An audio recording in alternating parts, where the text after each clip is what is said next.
All right, welcome back again to Thanks for the Giving, a theme park holiday fundraiser. I appreciate everybody's patience tremendously.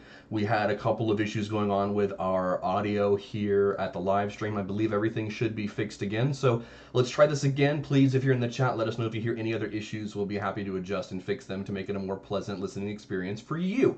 So again, we have from Thrill Geek, we have Clint. Clint, say hi to everybody again, please. Hello again. Joe Great to from see you, everybody. Parkscope, welcome, welcome. Are we alive on all the sites yet? If not, we should be shortly, and everything's recorded, so you will be able to go back from the very first second of this and We are relive live the on the entire Facebook. experience. Perfect, live on Facebook. Love to Okay. hear that. I just I just checked on YouTube and there's no echo. And I heard myself, which is Excellent. Oh, we have success. Oh, this is great. Okay, and then of course Brian from Inside Universal. We're glad to have you here as well. Hello. All right, so let's cover some of the things that we were just mentioning earlier. Our whole idea right now is to raise money for Cast Member Pantry and for a fund that we're going to set up for Universal team members that have been furloughed or laid off during the COVID-19 pandemic. It's been kind of rough in Orlando, and we want to give some relief to the people who make these magical moments for us all the time when we visit the parks. So we have a couple of different ways to raise money tonight. You can donate directly to Cast Member Pantry. You can find the donation link for that at thanksforthegiving.com/donate. That's totally fine to use that. The QR code we have on screen will get you right there. We also have a couple of ways to donate to our fundraiser in particular. You can donate to our PayPal account, which is again on that same website, thanksforthegiving.com/donate. We have a Venmo link set up if that's your preferred method of donating. It does go to my personal one. That's only because we didn't have another phone number to set up a separate Venmo account. But that money will be tabulated appropriately and donated to the organizations that we are focusing on. And last but not least, you can donate via our Cash App. So whatever works for you is a totally acceptable way to donate. We're happy to do that. Now, we have a auction block on eBay. A couple of things. We were so graciously donated two Dooney and Burke bags from the Disney Cruise Line collection last year. One from the Characters Ahoy and one from the Minnie Mouse collection. So with that, you can certainly go take a look there. The link is again at the website, thanksforthegiving.com. And we'd love for you to take a minute to bid on those so we can help raise more money for Cast Member Pantry and the furloughed and laid off team members here in the area. And then we have our raffle bags. We have 7 raffle bags, and there is some really cool stuff inside of them. You can see what's inside of all of the bags at thanksforthegiving.com/gallery. Brian and I worked to get every single photo up there of each item that's going to be in those bags. Now, to keep it kind of a mystery, I don't want to spoil exactly what's going to go in every single bag. So you never know what you're going to get, but it's going to be something that's in that list of photos. Now, we have 3 separate themes essentially for the bags. One bag is for the Seas Parks, for Busch Gardens, Tampa Bay, and for SeaWorld Orlando. That's our smallest bag, and if you want to qualify for that in a raffle, donate exactly $22 to us. And if you want to attach a note that says for the SeaWorld and Busch Gardens bag, that's totally fine, just so we know that your donation is going towards that particular raffle item. The next 3 items are going to be our Universal bags. We have 3 Universal bags. They are going to be one that's Horror Nights themed, one that is classic Universal, and one that is Harry Potter. Those are going to be $23. So if you donate $23 specifically, and of course put in the notes that you're looking for one of the Universal bags, that will be your entrance into one of those bags.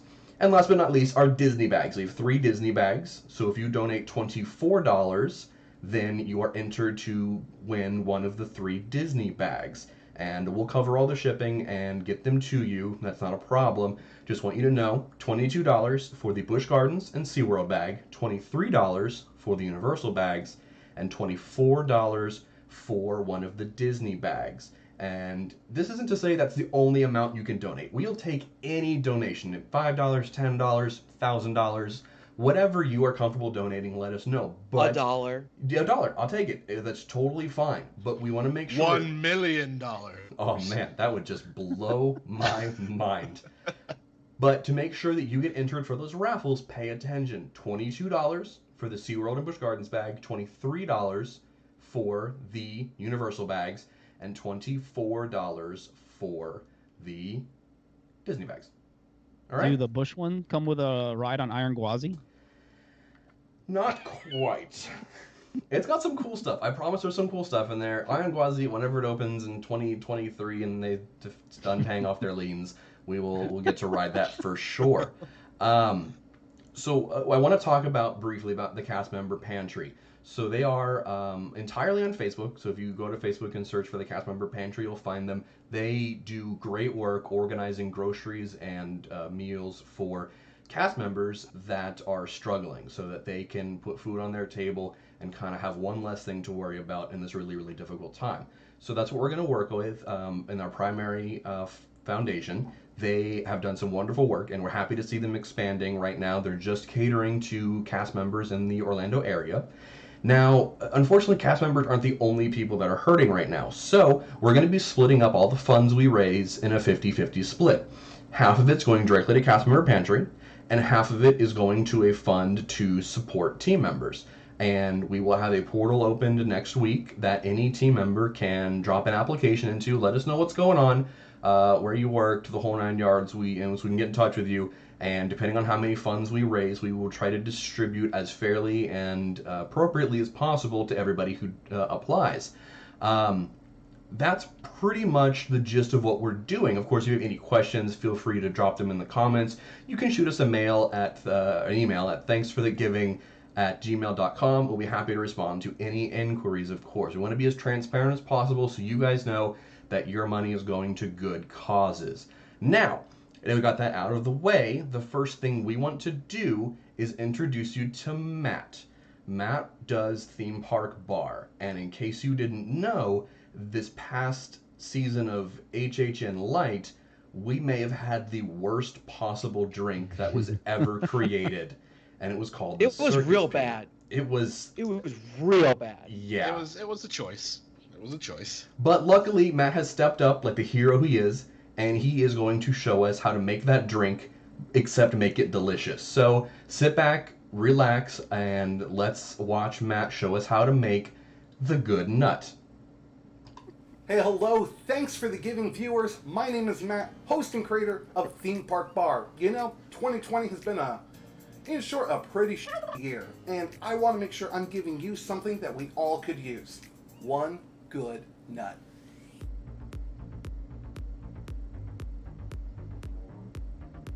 You know, to put it lightly, 2020 has been just a year all around. A lot of us are still struggling to find some work. Traditions and holidays have been thrown out the window, and it's just a bad time all around. But with the bad always comes the good. And 2020 has been an amazing year for the sense of community in the theme park fandom. Whether it's from team members, cast members, or just fans like myself, everyone seems to have been coming together to help lift everyone's spirits and try to make the best of a crappy situation. This year, of course, has seen a lot of holidays and traditions thrown out the window. My personal favorite, being Halloween Horror Nights, was canceled this year, as we all know. Well, Universal tried their very best to give us something to just scratch that itch, help us get through until at least 2021. They gave us Diet HHN, and they gave us a brand new cocktail called the Circus Peanut, which was horrible. It was a terrible drink. Something I tried, I posted a review online, and everyone demanded that I make it. So I did that on my channel over at Theme Park Bar. It's a bad cocktail. It featured peanut butter whiskey, Campari, orange juice, and banana liqueur. A hodgepodge of ingredients that just didn't really work together. But I knew there was something there. There could be a way to save this drink. So, in the seasons of giving, in a time of sharing with friends, I want to make sure that each and every one of you get a good nut this holiday. So, I decided to reinvent the wheel, well, the Circus Peanut, and come up with a brand new original cocktail, the Old Fashioned Circus. This is going to be a variation of a traditional Old Fashioned. I wanted to reinvent the drink without completely nuking it. So there's going to be a lot of similar flavors in there, with a new twist and a little elegance that was missing in the original version. Here's what you're going to need. 2.5 ounces of bourbon, orange bitters, banana simple syrup, and a Campari rinse. Now, to make this banana syrup, I'm not going to lie to you, it did take a little bit of time, but the steps were incredibly easy to follow, and you should be able to bang it out in just a couple of hours with very minimal work. All I had to do was chop up a couple of bananas, where I added 2/3 of a cup of sugar. I let the banana sit in the sugar so it pull out all the natural moisture. Added 1/4 cup of water, brought it to a simmer, let it cool overnight, and strained it. The resulting product is this incredibly delicious banana syrup. Letting it cook very slowly and seep overnight gave it a nice, nutty, almost buttery flavor. It's kind of like a banana butterscotch taste going on here. It's incredibly delicious, and it's going to help elevate that cocktail to a whole new level. So let's go ahead and get this old-fashioned circus working here for you. Like I said, this is going to be a variation of an old-fashioned. There's going to be some purists out there who I'm sure is going to be like, hey, you shouldn't be using syrup. You should be using a sugar cube. Well, we're using syrup here today. So with that, we're going to start with 1/2 ounce of our homemade banana syrup. To that, we're going to add 3 dashes of orange bitters. A little bit goes a long way with this stuff. From there, we're going to add our 2.5 ounces of bourbon. Today I'm using Basil Hayden, which is a pretty nice bourbon out there because you know what? It is a holiday. It is a special occasion. It's a good nut. You're going to get a good whiskey. Now we're going a little backwards here. Now we're going to add ice to this glass. When you get in there, you want to be a little careful. And they're going to take a bar spoon. If you don't have a bar spoon, if you have a spoon, just get a spoon, stir up. You want to get really thorough with this. I've heard bartenders say you want to stir a drink 20, 30, 40 times. I don't actually count how many times I do it. I want to do it for, I don't know, about 10, maybe 15 seconds. You want to make sure everything is really well mixed in there, but you don't want to dilute the drink too much. That's why you're stirring it as opposed to shaking it. It's going to help keep the integral flavors of all the ingredients. All right, from there we're going to get our serving glass. Today I'm using a double rocks glass. We're going to rinse it out with Campari. Campari is an Italian aperitif. It's a very bitter liqueur. And what I mean by rinse, we're going to pour in just a really small splash, maybe 1/4 ounce. Splash it around the glass, get it all over the edges. I've actually been to a bar where they used a perfume sprayer to get the same effect there. Going to dump the excess into my unused mixing tin. We're going to strain the drink over some fresh ice. I got one of these nice, beautiful, big ice cubes here. Perfect for any whiskey cocktail. We're going to carefully strain over that fresh glass of ice. They're going to pull out a circus peanut to garnish. Nah, I'm just kidding. I can't put one of these in this cocktail. Get yourself a nice and juicy orange. Get a big fat piece of that peel. Give it a slight twist, releasing those oils, run around the rim. You know what? I think it needs just a fancy daddy cherry, and this cocktail will be complete. And there you go, the old-fashioned circus. My tribute, my thank you, I guess, for the wonderful service of the Circus Peanut Cocktail. In tribute to all cast members, team members, past, present, future, for all that you've done to help create the magic for us. Bourbon, homemade banana syrup, a little bit of Campari, the orange bitters. You know, I said I wasn't going to do it, but I have to. There we go. You know, really, it just wouldn't be right if I didn't throw a Circus Peanut, or I guess 3 on there. You know, it just looks so pretty. So, all right. It's beautiful. It smells great. Let's go ahead and give this guy a taste. I'm going to just toss these guys in there, let them get soaked in some of that bourbon.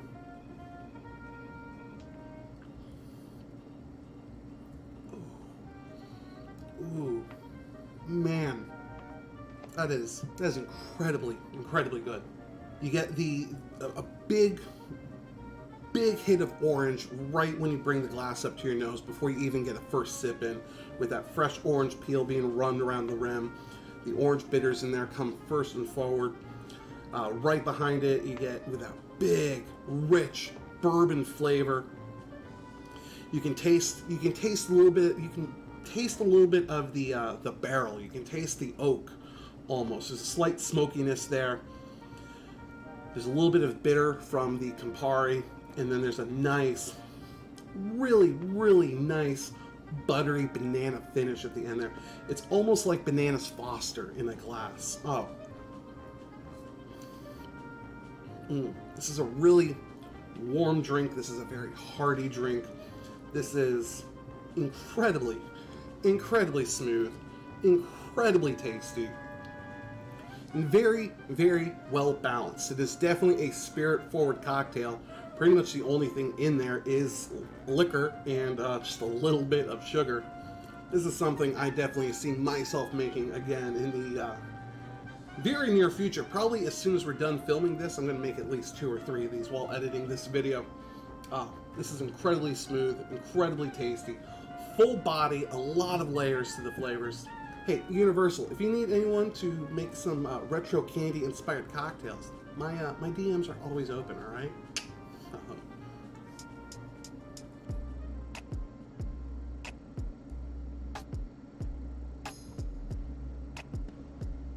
Hey everyone, thank you so much for joining us here for this very special Thanks for the Giving charity fundraiser for the cast member pantry. If you enjoyed the video and if you have the means, please consider donating to help all of those furloughed and laid off team members and cast members from the parks in this really difficult time of 2020. If you are a past, present, or future team member or cast member, thank you so much for what you do to help create the magic every time we visit the parks. Folks, if you were a fan of this video, please consider subscribing to my channel on YouTube at Theme Park Bar. You can also find me all over social media at Theme Park Bar, both on Twitter and Instagram.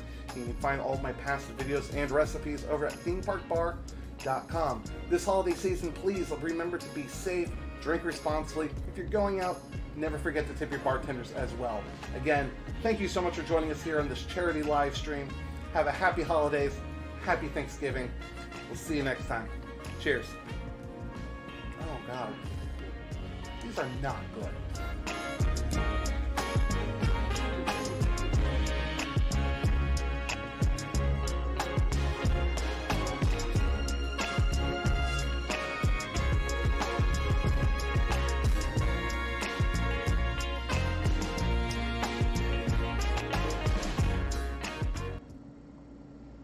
Oh my gosh, that looks spectacular, and I can already bet good money that Joe will be making one before the end of next week to try at home. Correct me if I'm wrong, sir. I mean, I don't want to buy Campari, but I'm thinking that that banana liqueur sounds fantastic. So I'm actually when I saw the video, that was the first time I actually saw it. I actually asked Theme Park Bar to do that video and the concept, and I was hoping to see it beforehand so I could be like, and here's the drink. But I don't have it. A glass of wine will do just fine. Yeah, some Malbec will be fine. But man, I can't wait. I'm really excited to make that drink. That sounds fantastic. Absolutely. Thank you again, Matt, at Theme Park Bar for producing that for our little live stream. We appreciate it tremendously. And he's right. If you do have the opportunity or ability to open up your hearts and open up your wallets just a little bit, we'd certainly appreciate it. And I know the cast members and team members going through a really difficult time would also appreciate it. I did want to give a quick update. We are quickly approaching $100 already just from donations. And so I am thrilled to see that coming in so far. I'd love to see that continue through the rest of this live stream. Absolutely. Thank you all so much who have donated so far. I'm really touched. How much do we have through eBay? Also, because I think that'll help people. From the bids and potential offers, we are looking at over $500 already. So we are ready to make a pretty big dent in our donation, and we'd love for you guys to pump that up as high as possible, because I know that when Thanksgiving rolls around, when Christmas rolls around, it's going to get more and more difficult to even do something as simple as putting food on your table that every single person deserves, especially these wonderful people who have made so much magic for us.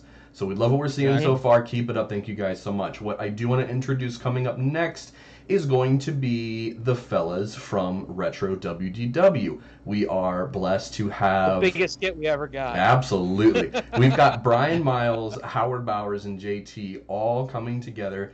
They decided to sit down one evening and just chat for a little bit and reminisce about some of the favorite interactions they've had from cast members and team members on their numerous visits to the Sunshine State down here. So without further ado, I'm going to toss it over to the guys at Retro WDW. Well, hey, everybody. We're the guys from Retro WDW and the Lake Buena Vista Historical Society. I'm Brian Miles here in Pennsylvania. And with us tonight, first from neighboring Florida there, to a lot of you folks, is Howard Bowers. Aloha. And coming into us from my neighboring state of Ohio, the Buckeye State, is our friend JT Cougar. Hi, guys. How you doing? Good. So we are here tonight, and we're going to share some of our favorite stories about cast members and things that we heard from cast members, because this charity is really all about cast members. So we thought it would be really appropriate to tell some of the stories that we've learned about, cool and funny things that they've done at Walt Disney World, and just kind of for the last 6 years, we've been collecting stories and sharing stories from cast members of old, inaugural cast members, Imagineers who helped build the parks, and guests who had great stories to share with us. And that has led to the formation a few years ago, the Lake Buena Vista Historical Society, a nonprofit organization dedicated to the preservation of the history of Bay Lake and Lake Buena Vista, the two communities that make up Walt Disney World. And we've had a lot of fun. And when Hal was talking about the charity here and what y'all are trying to do, we thought it would be fun to kind of do exactly that, is remember some of our favorite stories and recount them for you. So which one are we doing first here? What do we got? let's talk about bus drivers, because bus drivers are always funny and interesting. Being the bus driver, I can't imagine doing that job. Like, just the questions, the concerns, the issues, the everything in between, the waiting on the strollers. Weirdly, I ran into a bus driver at a New Year's Eve party, and we just talked Disney World, and the stories he had were insane. But yeah, continue. I have before we get into our historical bus driver story, I have a personal story of an experience with a bus driver. On my first visit to Harry Potter Land, we had one of those Florida downpours, and I was wearing shoes that were not conducive to wet weather, because I didn't expect to run into weather that morning at Universal Studios. So my feet got soaked.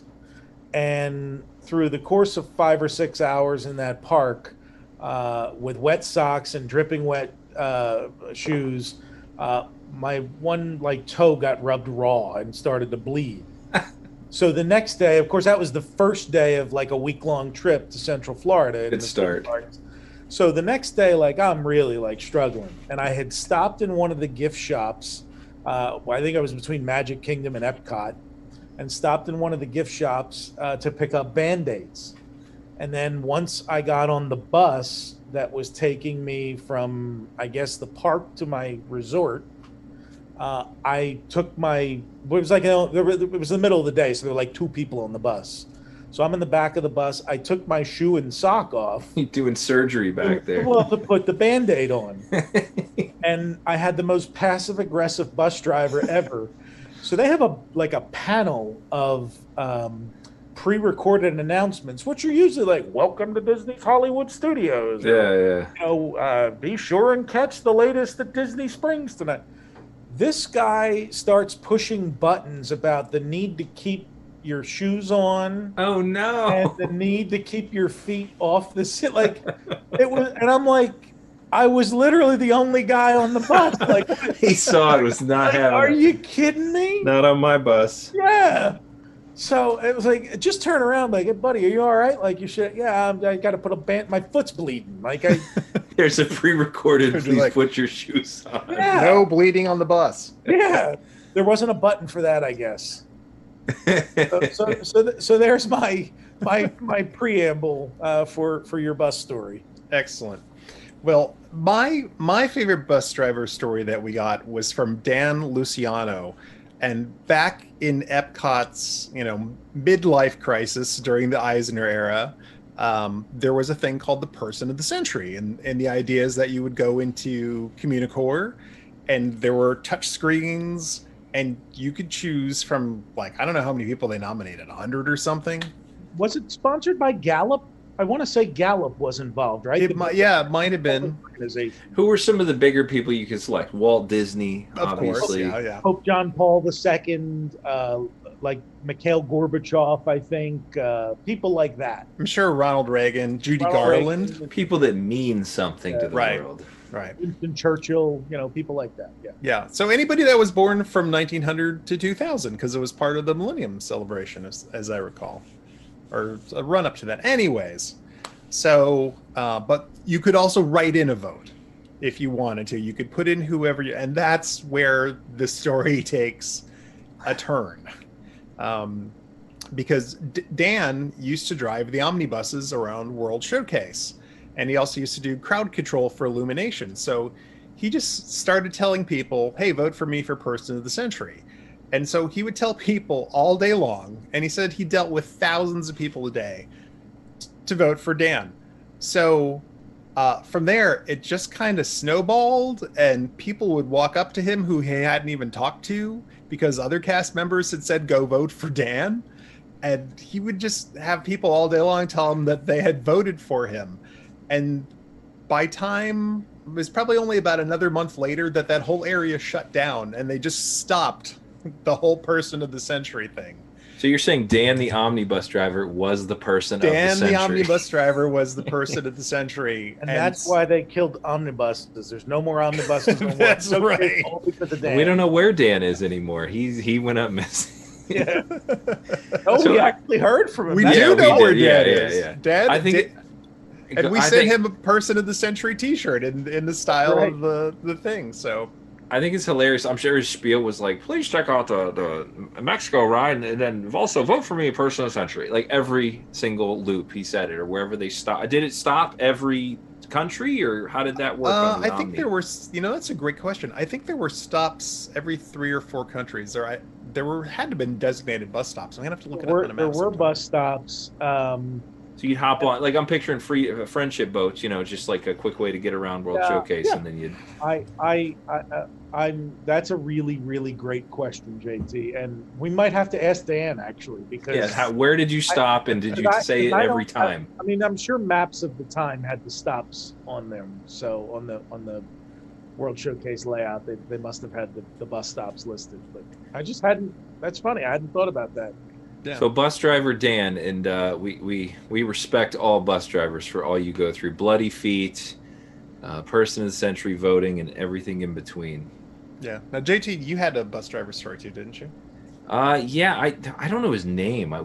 We can't locate it in the archives. I'm sure we could if we had to. So let me explain that, because I've run into that a couple of times. For the first 3 years or whatever, everything went to podcast@retrowdw.com or something. It was one email address. We used to get like hundreds of emails that were copied to all of us.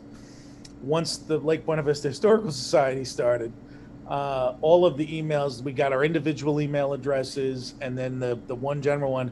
Todd archived everything from the prior, like from the first 4 years. Todd, who's not with us tonight because he's got another engagement, but he's the guy that started all this, Todd McCartney. So every now and then we have to ask him, can you go back into the other old email archive and look something up? So when we search for it, we can't find it. So it's not that we don't know your name, kind person who JT's about to tell the story. It's just, it's not readily available at our fingertips. It was, and this wasn't on the same day, but we know he drove. Did he drive a bus or a vehicle, or? He did multiple jobs there, but this particular day he was moving an omnibus before I bet he didn't have passengers on it. It was like before park hours. Yeah, Or so after hours, if yeah. you're ever in World Showcase before that opening time, there's trucks. I mean, I saw it on one of the tours I was on. You do a double take because there's an F-150 sitting right there in front of the Germany pavilion. You're like, wait, what? That's not German. That's weird. So I'm assuming he was moving one of the omnibuses, something backed into what we recall was like a set of bleachers, some chairs, something like that. Just completely, leveled him, knocked him over, the whole thing. But his story gets better because he's telling us about this bad day, and you're like, man, what a horrible day as a cast member. How could it get any worse? Well, he says, days later, weeks later, whenever it was, back in this age was when Michael Jackson was a frequent guest of Epcot and Disney World. He was walking around getting his private tour. I don't know if he had the prosthesis on his face so you didn't recognize him, but he's just doing what Michael Jackson did at Disney World, which was taking it all in.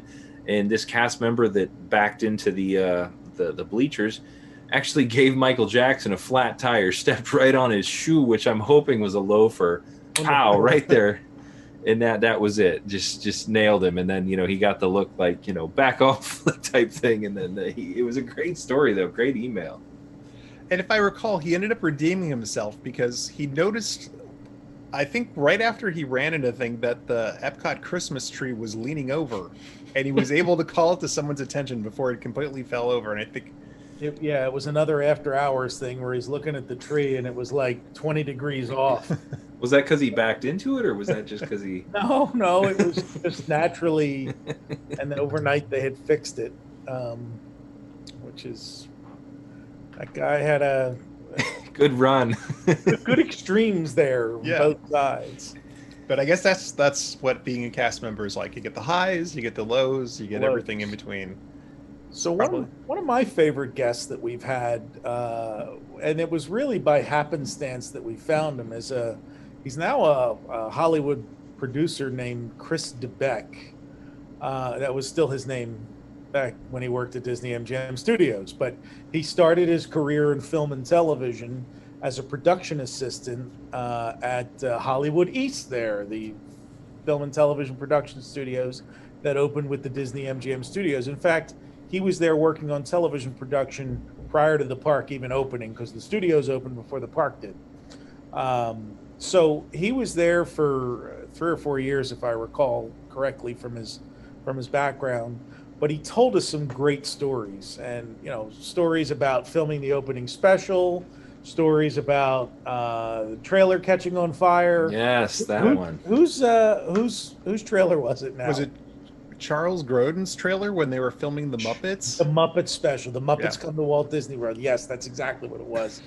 But it was one of those situations where, if I recall correctly, Chris was the guy that had moved the trailer there. Yes, he had moved the trailer the day before. And they asked him, so the trailer catches fire and literally burned down to a crisp. And they asked him, did you notice anything? And he's like, well, we did smell something kind of weird. So there was there was evidence that something might not be right, but no one really expected a fire. But part of what a production assistant does is they're like the gopher for a set. So, you're filming something and, you know what? We need 10 Hershey bars for this next scene. We forgot to get them. Run out to the store and grab us 10 Hershey bars, or do this or do that. So for one scene, he would tell us the way everything was supposed to work, because at this point Disney was growing into bureaucracy.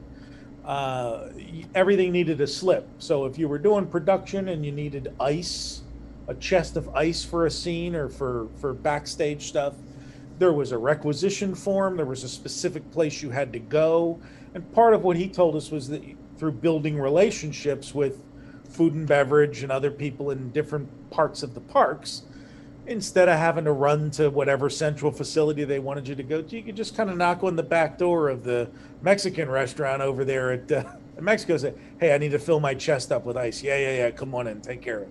Come on in, amigo, let's go. Yeah, so he told us stories about kind of how he developed shortcuts on property. But one of the greatest stories he told us was about parking and access. And so if you were doing a production that was going to be filming at one of the pavilions in Epcot or something, you would need to get a pass from security. Security, yeah. For that specific day, for that specific location. This allows you to go into Epcot at 9 o'clock in the morning, to go to the Mexico Pavilion at this such and such a time, and it expires after this day. And you would have to go through this process every day. One day, one of the high up production people at the studio needed Chris to go and do something for a production. And Chris said, I don't have a parking pass. And the guy hands him what Chris called the gold football. It's, it was like an oval shaped pass that only the highest of the highest executives got, that essentially was an all access backstage. Do whatever you want. Anywhere you wanted to go, you flash that, security would wave you through. Anywhere you wanted to park your car, you just, okay, that's fine. So park it on Main Street with a gold football. Chris has this and recognizes, this would be a good thing to have a copy of. And if I remember the story correctly, he went to like a Kinko's or something like that and made a color copy of it. Mm-hmm. And like mounted it on like cardstock or whatever it was on, or laminated it and made an exact duplicate of the pass that his executive had given him. And he had instructions to give it back to the executive at the end of the day, which he did.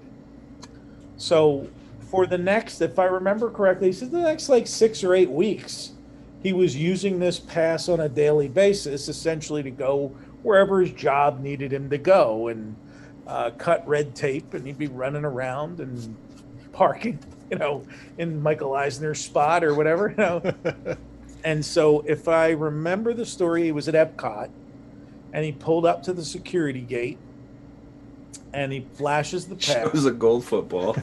And the security guard looks at him, who's this like 20-something-year-old kid in a van with this pass, and he says, "Where'd you get this pass?" Yeah.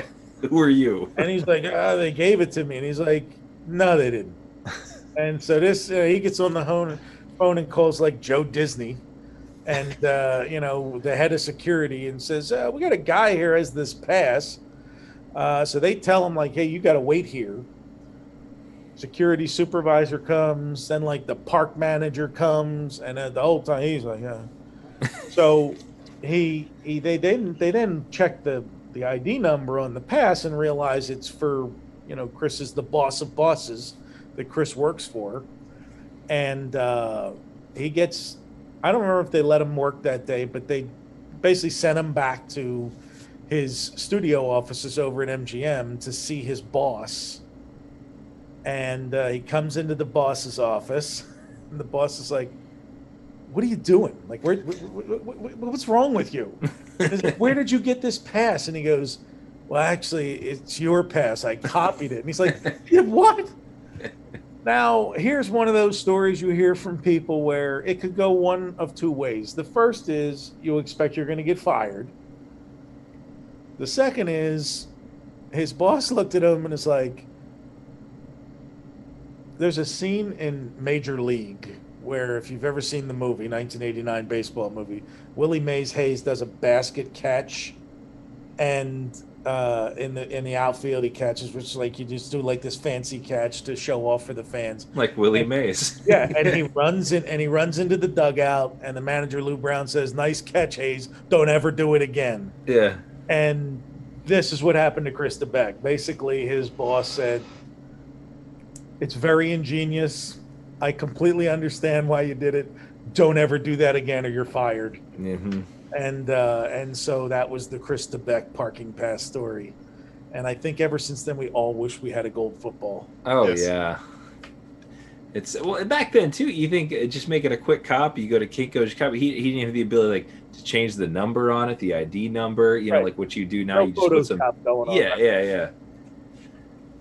So, should I do my River Country one here? Yeah. All right. So, growing up, if you listen to our show, I'm a big Fort Wilderness guy. That area of the world is where I call home. That's where you spent your family vacations. Yeah, we would take a pop up from Ohio. We'd go down and we'd be there spring break every year. Well, we did the pop-up, obviously, because it was, we could stay there a week in a pop-up. It was affordable. It was fun. We could do outdoorsy things. So we'd catch the boat to Magic Kingdom. That was the thing. You'd go out there, you'd buy your ticket at right by Hoop-de-Doo, walk down the walkway there, get on the boat, take the boat over, and that was it. And, Magic Kingdom would slowly get bigger as you pulled up on the boat. That was the growing moment as a kid. Hours on that boat dock, sometimes waiting, sometimes not waiting, everything. Well, we heard this story about that boat dock out there. There's used to be a concession stand there. You can rent the water sprites there, the water mouses, whatever they sea racers now, I think they're called. So this was, give me a year on this, or mid 70s ish. Oh, so this would have been 70... 76. Okay. 76 is when River Country opened. Okay, so 76. This is a Dick Nunes story, am I right? He's the guy. He walks up and he gets, these are basically random lifeguards, if I remember this right, from various places, whether they, worked at the Poly, whether they, did the boat stuff, anything like that. And he brings them to this dock, the Fort Wilderness dock. You can look it up.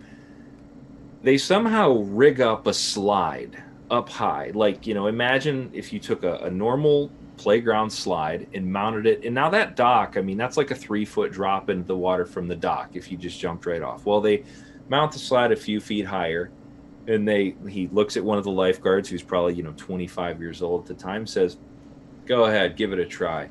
So the guy zips down, boom, right into Bay Lake, and he survives. He's fine. That was really, really fun, Mr. Nunes. Great idea. Raise it up higher. Take it another foot. This other kid comes up, he's same age, whatever. Okay. Zips down it. He survives. No gators get him, no nothing. Go again another level. So they take it up another level. Block under it, yeah. Yeah, add another block, keep it going. So they're, in a sense, what they're doing here, if you know River Country, you picture what that theme park, that water park was like, is they were R&D'ing, testing off the Fort Wilderness dock, those slides that drop straight down into the clear blue pool at River Country that are, I forget what the name was now. It's gone. I'm going to have to look it up. That wasn't Slip and Falls, was it? I think it might was. Have been. But it's the one that wasn't into the river. It was into the pool, the chlorinated pool. That right. You go There's down like and you had like a 4 or 5 foot drop of airtime right down. And it was if you imagine the rock works there, it was like if you had rock, and then just a nice, barely wide enough for a 1976 body to slip down right into the pool. That's what it was. And they were testing it right there, which, now every time I see that dock, which I don't say Fort Wilderness as much anymore, you see that dock, you're like, oh my gosh, right here is where they tested it, but with real life cast members, just like, give it a try, see what happens. Yeah, basically what he said at the end, when they finally said, well, what are we doing here? And Nunes told them, we want to see how high we can let people fall before it's dangerous. Mm-hmm. And so I don't know which cast member drew the last straw where they went off and they said, okay, 1 block down. That's too high. But they were so fun, those slides. And then on top of it, they're just zipping down right into the water there. I think that's so funny that's how they figured out those slides right there, especially with Dick Nunes of all people. Yeah. And, it's interesting, the little things from, Fort Wilderness is a good example. When we talked about that resort, the little things that people remember, and in an early episode, JT, you talked about the in the early years of the resort, the cart that would come around, it was like the ice cream truck, except it was loaded with camp supplies, with like various camp supplies. And so we mentioned it on the show, and man, we got like a dozen emails from people who stayed there and thought, oh my God, I remember that so well. And it's funny, with a talking elevator at the Contemporary, the 80s edition, when Mickey would talk to you. And Hal brought that up when we a few episodes ago. And man, did we get a lot of emails and tweets and stuff from people. So I always think it's interesting, those little things that people pick up on. Yeah, a cast member will throw something out at us, like a little, we do a little interview. Oh, you worked here. We're talking about that. Great. And we bring them on the show. And most times we don't know what we're going to get. It's it starts with, okay, we mentioned this on a couple emails back and forth, and then they're like, oh, you know what, I remember when we tested that slide out, and it's like you get these stories out that are like, oh my gosh, that's amazing. If we didn't have that cast member on, we never would have heard that story, and it would have been lost to time. And it's a smaller version of those World War II stories you hear, like they say how many veterans are pass away every day from World War II. It's like the stories, we love hearing them and love getting them out, because it's like we never would have known. Yeah, and they still remember the details that the historians don't know, because they lived it every single solitary day. Sure. I mean, we finally managed to talk to the lady that actually ran the swan boats, and we found out for sure like how they worked and how difficult they were to like dock and undock, and it opened up the world for us. So thank you, all of the cast members that have talked to us, and all of you guys that work so hard. And everyone, please go to thanksforthegiving.com/donate and donate to help the cast member pantry and the cast members that are laid off at Universal, so they can actually have a nice Christmas and a nice Thanksgiving, and be able to live while we get through this coronavirus. Yeah, and we sent some items, right? Those are going to get auctioned or donated, or how's that work? I think there's going to be a combination of stuff, but yeah, we did. We sent some of our ornaments from our Retro Magic event, and then Brian actually put together a nice package of stuff to send over too. Some ephemera, some magazines. We had the whole Figment and Dreamfinder series of books, and there were some Disney magazines, a whole set of Disney magazines, and I had some oversized calendars from the years past. Those were the ones that cost a lot of money to ship because they were so big. Yeah, there was a whole bunch of stuff in there, and so we're hoping that draws some bids and attracts some people. One of my favorite stories from Tom Nabby, who was the Disney legend that has been at a number of our events, is the one where we're getting closer and closer to park open, and they were going to be bringing the riverboats into the Magic Kingdom, to the Liberty Square riverboats. And I guess Nabby and Dick Nunes, the president of the park, were talking, and Nabby asked Nunes, have we checked to make sure that the riverboat will fit under the monorail beam in order to get it up the channel and into the park? Remember that story, Hal? Mm-hmm. Yeah.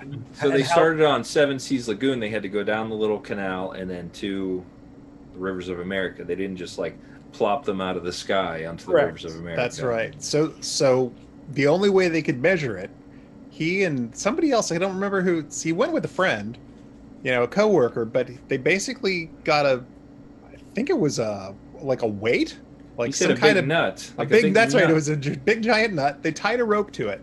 They walked the length of the monorail beam from the Polynesian or over to that spot, and then dropped it and held onto the rope until the weight hit the water. And then they held onto it in that spot, and then walked off of the monorail beam, and then laid the rope down, and then used a measuring tape to measure how long the rope was. And that's how they figured out whether or not it was tall enough to go underneath. If I remember the story correctly, they cut the rope so that it was the necessary draft. Gotcha. And dropped it, and if the weight hit the water, then they were going to have to take the smokestacks off of the Liberty, which was no easy task because they would have had to weld them back together. And he said it dropped, and if I remember, he said there were like 6 inches of space between the water and the weight, so just enough to make it under. That's crazy. Yeah, just one of those things where when you're busy developing, so many square miles of space in the middle of nowhere, no one thinks, are we sure that boat's going to fit under there? Until it's time for the boat to fit under there. All right. Any other? That's all I got for now. Okay. So everyone, thanks for listening. Go to thanksforthegiving.com/donate. And please open your hearts and open your wallets, I believe, as they say. Yeah, send some money for these cast members and Universal team members because they really, really need it right now. And back to you guys. Thank you. Thank you, cast Good members. luck. Thank you very much to How and the team at Retro WDW. We are thrilled to have that content donated. That was a lot of fun going down memory lane and enjoying all the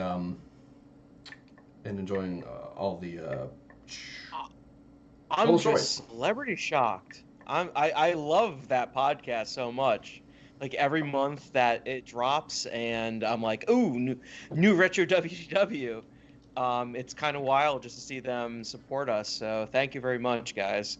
It means the world. And God, if you haven't heard those guys doing that podcast, Retro WCW is probably the best Disney podcast out there right now. Bluntly, I mean, they do fantastic stuff. So. Absolutely, yeah. Please go check out. Encyclopedia. Yeah, please go check them out. Retro WDW and all of their stuff. They are wonderful historians, preserving the memory of everything Disney, especially here in Walt Disney World. It's just wonderful work they do, and we're so grateful that they were able to contribute that to us. I do want to give a quick update. We officially have passed $700 in donations just from Venmo and PayPal and Cash App. So we are extraordinarily thankful to everybody who has donated so far. You are all wonderful, wonderful people, and to see this kind of kindness and generosity, it really warms the heart for sure. Especially with it being such a frigid fall here in Florida, of course. And then plus combined with about $500 on eBay so far. At least, yeah, we're looking at 4 figures already. Oh, and the retro, cool. Yeah, the retro WDW guys, they donated some really cool stuff. Yes, absolutely. Yeah. Please don't hesitate to go check out our auction. You can find our eBay page link from the thanksforthegiving.com/donate. Take a look at that. We've got a bunch of soaps and candles from the Machado Farm Foundation, an entire 2-year collection of Mickey magazines from the late 80s, some donated Dooney and Burke bags. Joe is killing it. Speaking of Joe, I actually got a very specific donation. Yeah, there we go.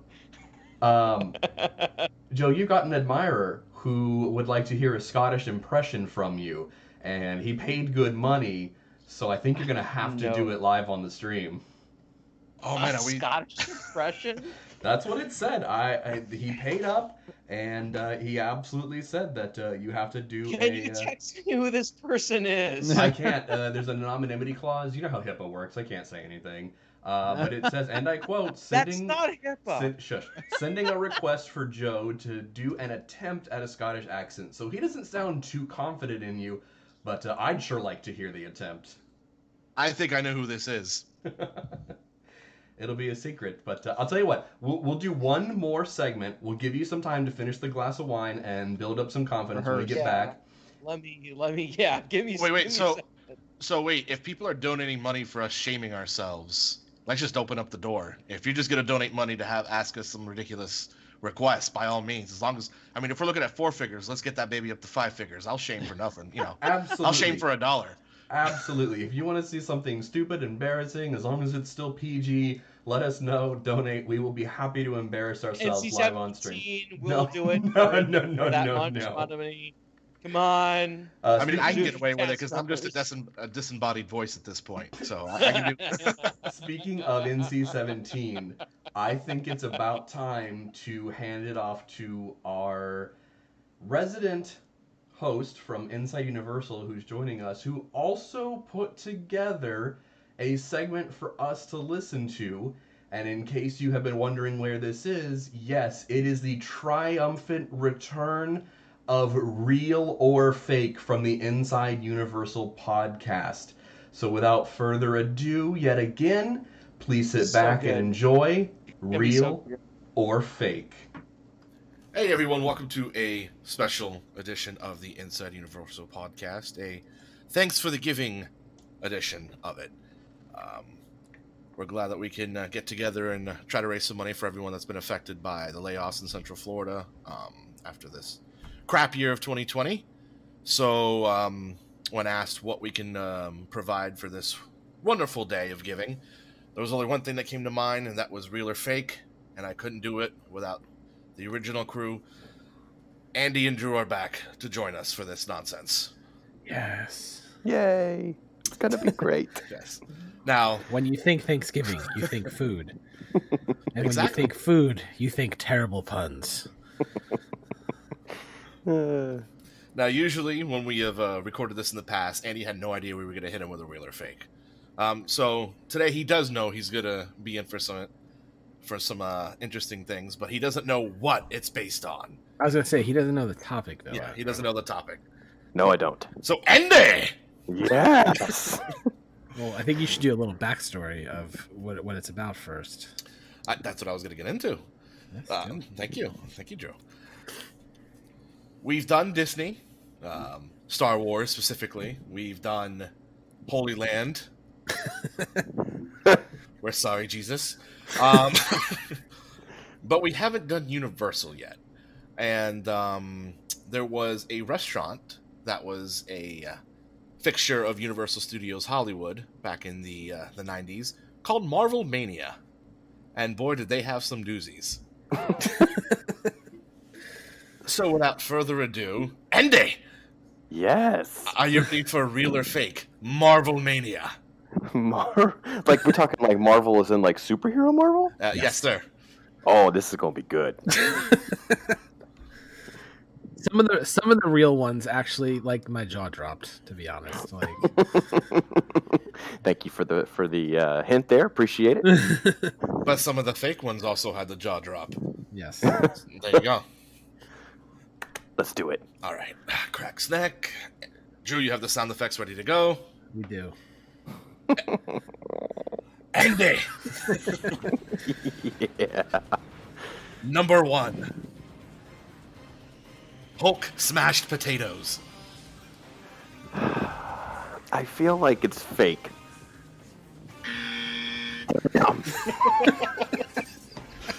We're off to a wonderful start.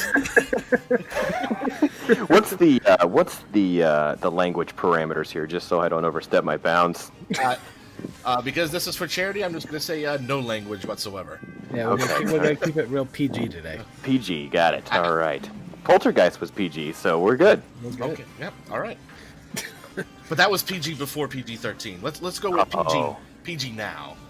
Oh, okay. Andy! Yes. Fantastic Four cheese pasta.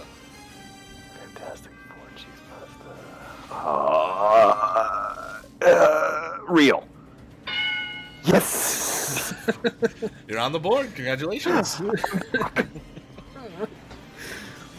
Let's see. Where do we go with? Andy! Yeah. Venom's Veggie Burger. Fake. Yeah, 2 in a row. One more, and that's a winning streak. Oh, man, I thought you'd be rusty. All right. All right, All let's this time away from the game has made him very good.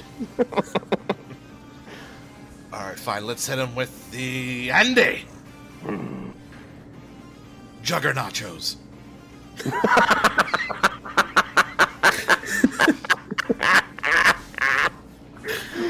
Juggernachos?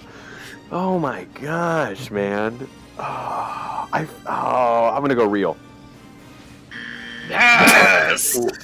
I was like, oh, dang, man. That's a good one. Who did that one? That was me. Yeah, that was good. That was a good one. Somebody in marketing take note on that one. Again, my name is Brian. I do have a resume ready to be sent at any moment. Andy! Doc Ock's Walk.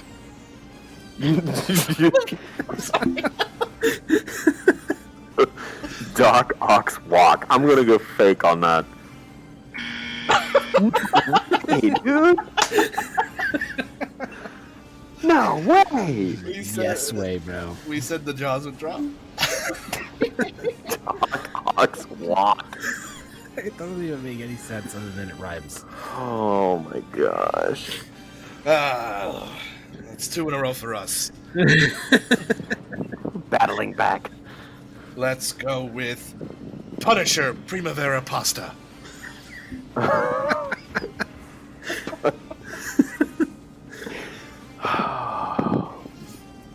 Fake. Yeah! I figured the Punisher was a little too dark for a restaurant. If that's too dark, then what about this one, Andy?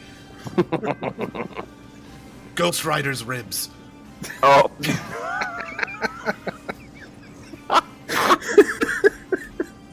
Ghost Rider's ribs.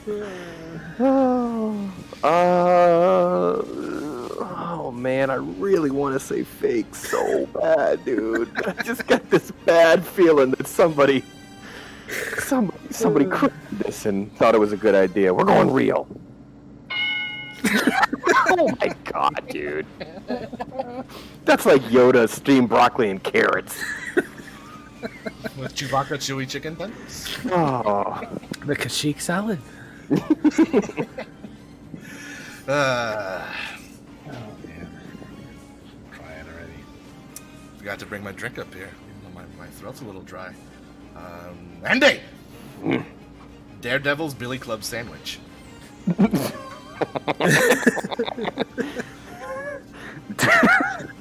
Oh my god, fake. No way. Yes, way, bro. So, there's 2 fun facts to this one. 1, the sandwich is part of the Stanwich section after Stan Lee. But 2, Drew had a wonderful fake for it, but the real was too good to remove. Daredevil eggs. Oh, I mean, Billy Club sandwich. I mean, it doesn't get any better than that. I mean, look how far we've come. Knock, knock, walk. I mean, who'd have thought? You know, let's have a Billy Club meal. That's awesome. Yeah. What about this one, Andy? Yes. Infinity scones. Oh no, that's fake. Yeah, no way, dude. It's so good that we had to use it. Yeah, infinity scones. That was literally Drew's response was, it's too good not to use it even if it's easy. I knew that Andy would be onto that one, but we still had to use it. Yeah. Yes. Yeah, no, it was very good. I was very... Still, I'm sure somebody at Disney right now is like, yes! Let's open this crap Spider-Man ride and let's do it. But would you be onto this one, Andy? Groot beer. I want this to be real so bad, but I'm going fake. That was right up there with Infinity Scones, where Yeah. I knew that you would get it. Again, Groot beer, like why is that not being sold outside of Guardians of the Galaxy in Hollywood right now? What about this one, Andy? J. Jonah Jameson's extra cheesy quesadillas. Extra, dude. This real. Hey man, Dude, that was the one that I came up with. That was my baby. That was my favorite one that I came up with. extra, man. That is awesome. Are you kidding me? When I told that one to Ashley, she was crying laughing. That is fantastic. How is that not a thing? But Andy, is this a thing? Sinister 6-layer cake. Sinister 6-layer cake.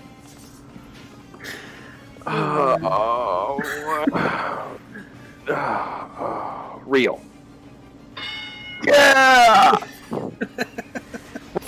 What's the score right now? I need the score. I've lost track. We're gonna say We're all winners here. I'm sure someone will listen to it and tweet the score to you. Yeah. Oh man, I can't stop laughing. Let's see. Andy.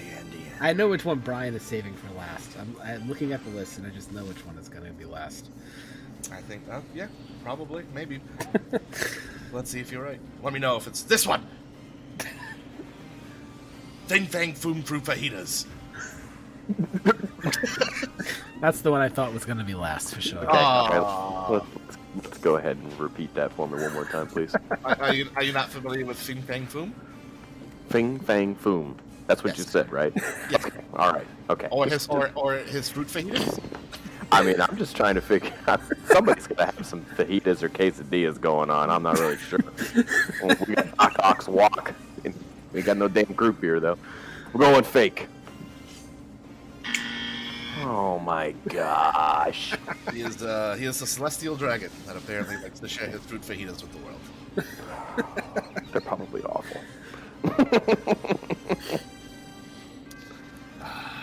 Let's see. You know what? Let's go with Andy.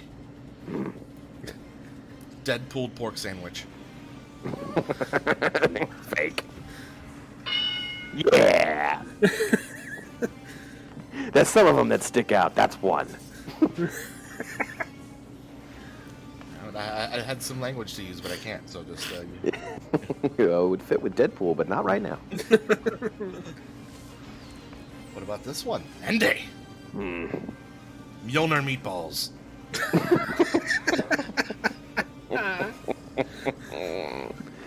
Oh, Thor. Would be so disappointed in my answer. Real. Yes! You can't put it past somebody on that one. That's just a give me. But is this one a give me? Dr. Doom's mushroom risotto. Jeez, man. Well, we had the sinister 6-layer cake, so yes, we're gonna go real. Oh, dang, man. I thought we were gonna have 3 in a row there. You should know that you will never get 3 in a row. Yeah, for real. Not today. No.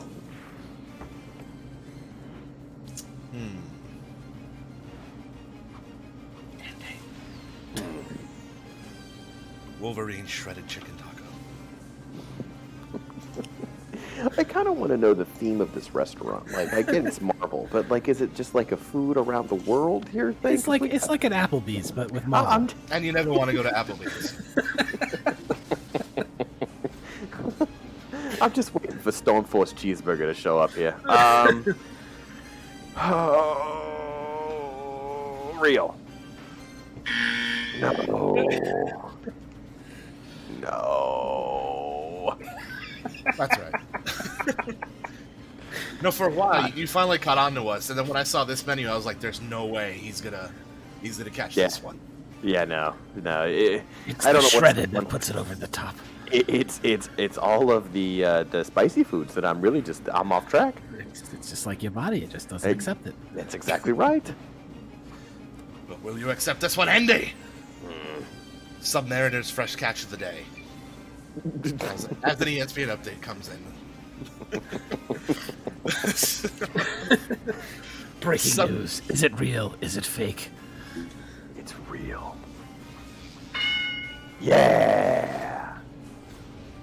Avoided going for 3 in a row bad. More likely than 3 in a row good. Yes. But is this one good or bad? Silver Surf and Turf.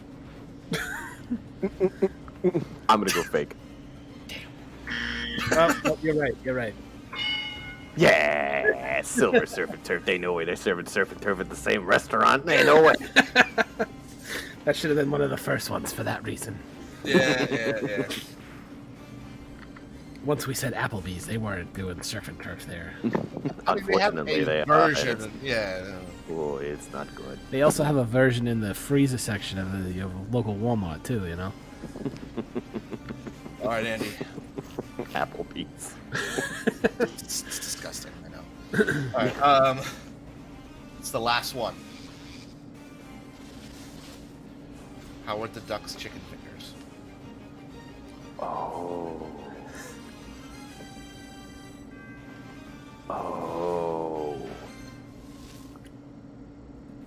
Real. He went out on top, goddammit. Yeah.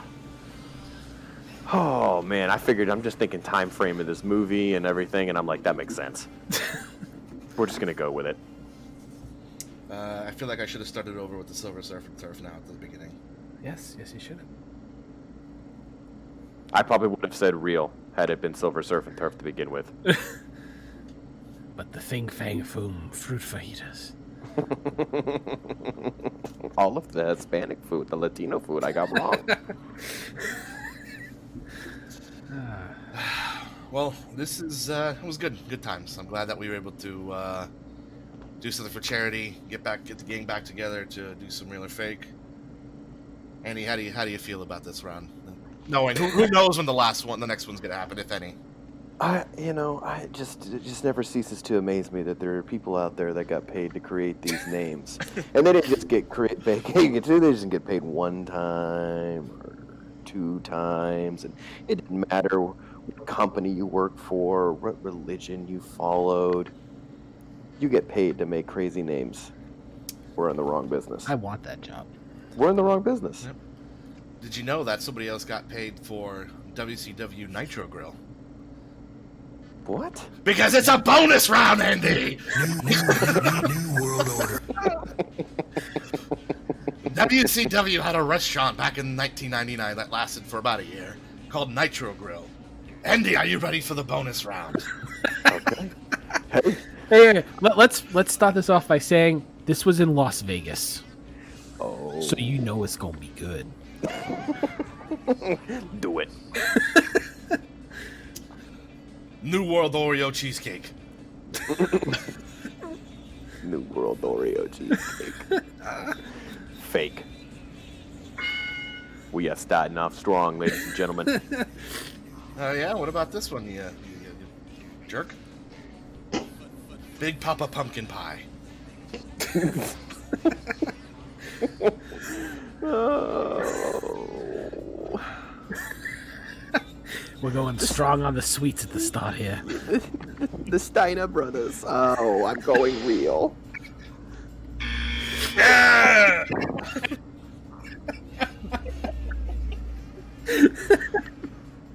No. Oh, God, I can't stop. All right, Andy. The next few are some real humdingers. Both where have we been so far? God, good luck and God bless. Andy. Booker T-Bone.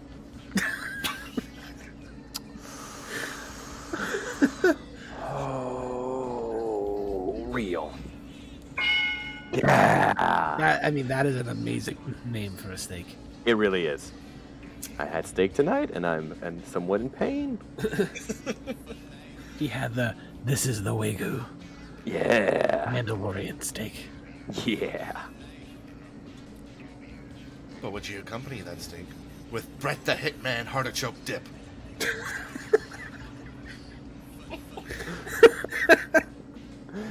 No, I would not. I'm going to go fake on that. Okay. All right. Hitman Artichoke dip. That was Drew's. That was good. That was good. All right, Andy. Let me get my thoughts back. Collect them.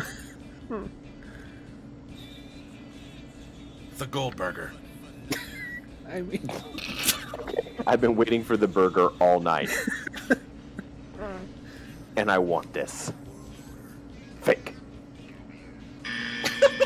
Oh! Too good to be true. All right, Andy. I mean, it was easily the best name that they could come up with, the Goldburger. That wrote itself. That didn't take any ounce of talent. It was just like, well, his name was Goldberg. Let's add an to Let's the give him a burger. Andy. Onion rings of Saturn. That's real.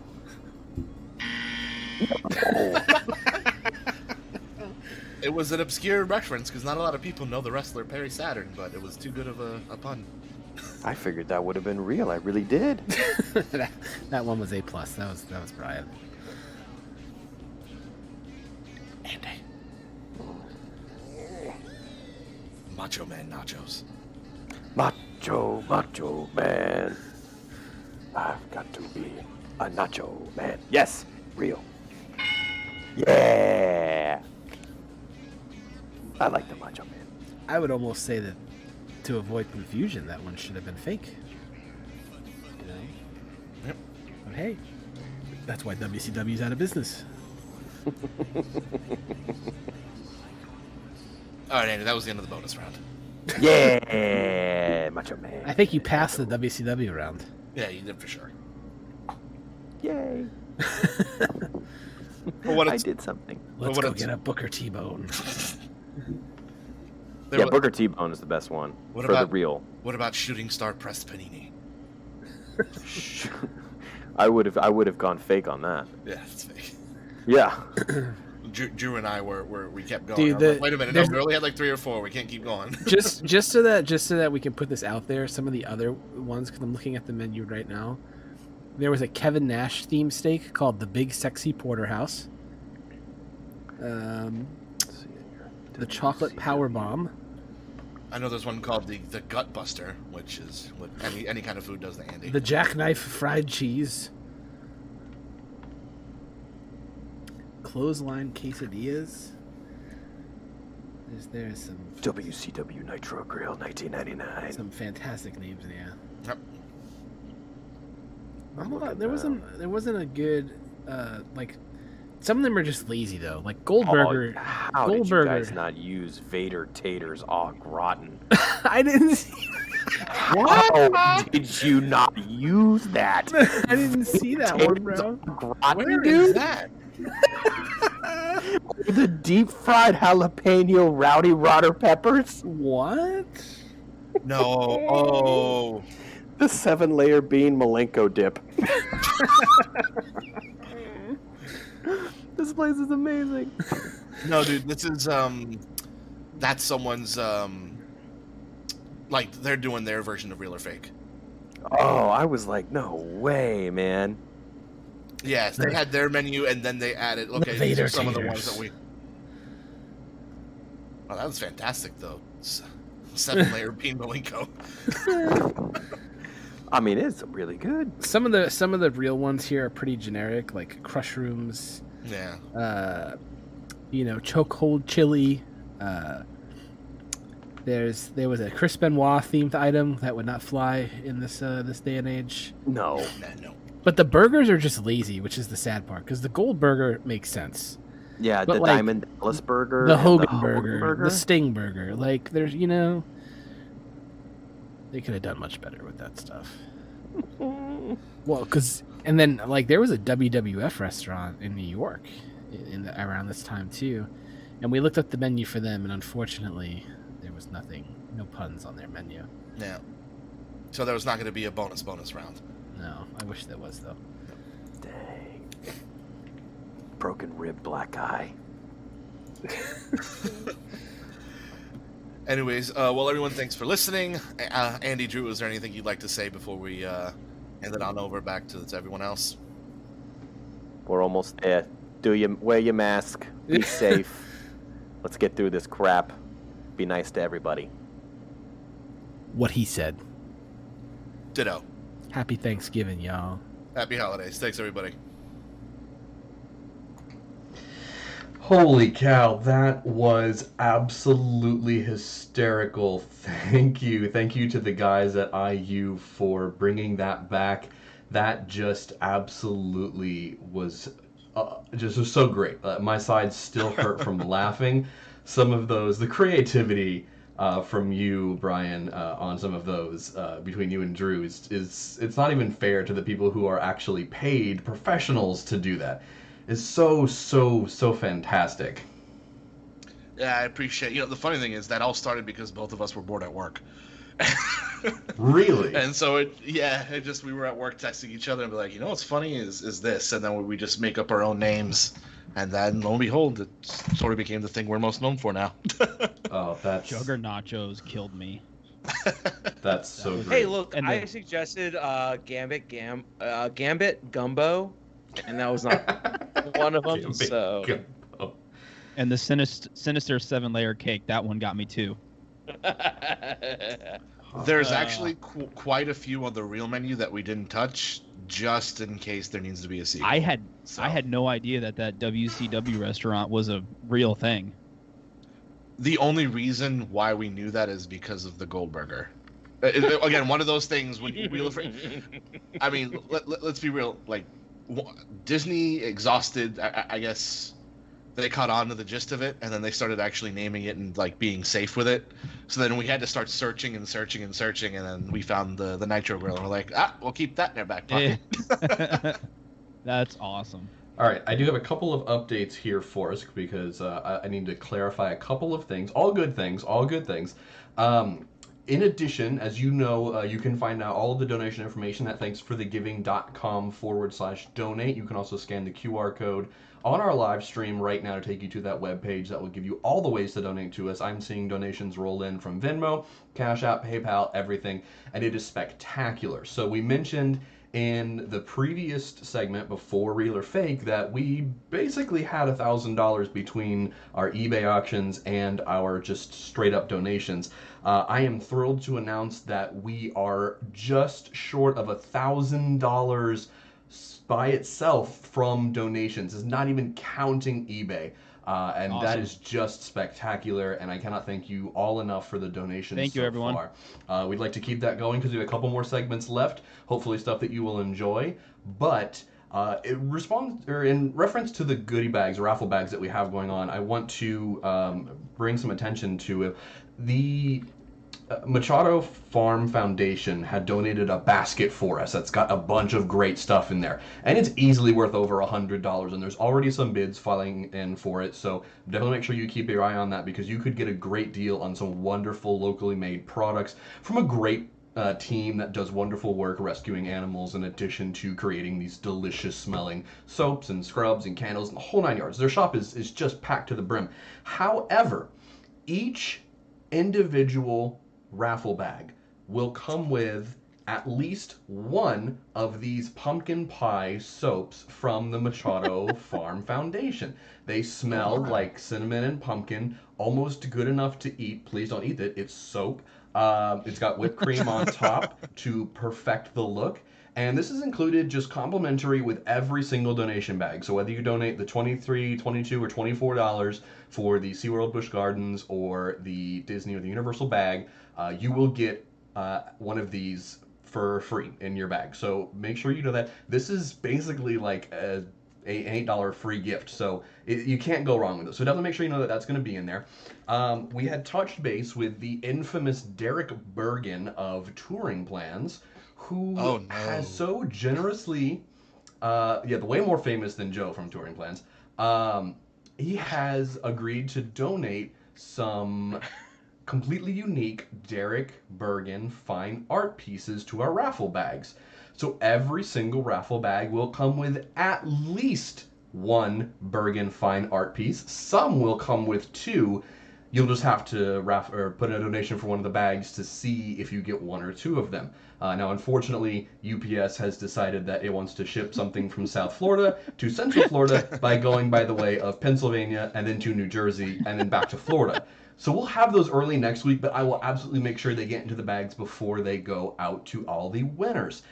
Last but not least, for the raffle bags, we also have this art piece that is going to be really reflective and it's hard to fight, but it is from Halloween Horror Nights, and it is courtesy of Jess Mack. She has an Instagram page. So question, is that from Vanity Ball last year? That is from Vanity Ball. Absolutely. Cool. Jess Mack is a spectacular artist who's really just trying to grow on Instagram, and she takes photos and recreates them in her unique art style. And so what she has so graciously done is create these to put in all the bags. So if you find one of these in your bag, make sure that you reach out to her on Instagram at jmacdoodles, all one word, and she will give you a complimentary drawing of a photo of your choice. But I wanted everybody to know that you will find one in your raffle bag. So it's just another freebie that we're tossing in there just to make sure you guys know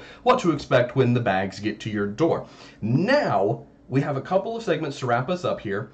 Coming up next is going to be our resident favorite music teacher in Central Florida, the one and only Megan Stump, who will be singing a couple of our favorite Disney classics.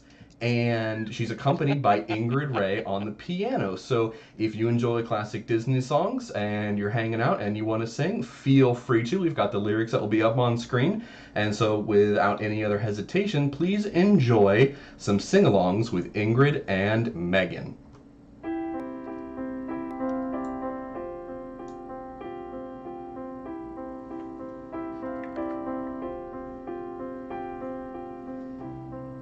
Tale as old as time, true as it can be.